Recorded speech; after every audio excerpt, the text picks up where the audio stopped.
কুমিল্লার দেবিদ্বার চান্দিনা সড়ক দীর্ঘদিন ভাঙা ও গর্তে ভরা।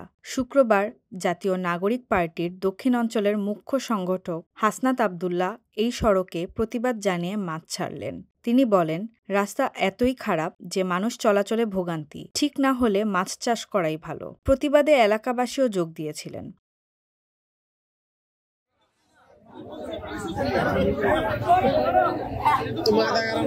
আচ্ছা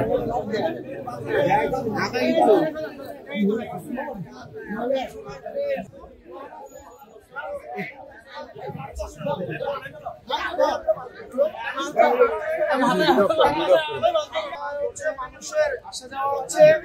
কয়েকদিন আগে ওটা ছেলে মারা গেছে, এই যাচ্ছে ভালো। এখানে মাছ চাষ করুক, মানুষ মাছ চাষ করলো, কিছু মাছ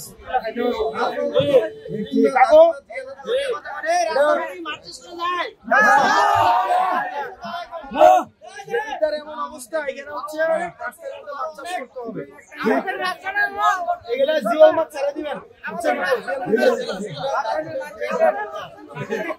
এই সড়ক ঢাকা চট্টগ্রাম ও কুমিল্লা সিলেট মহাসড়কের সংযোগ, তাই এর খারাপ অবস্থা জনজীবনের বড় সমস্যা হয়ে দাঁড়িয়েছে।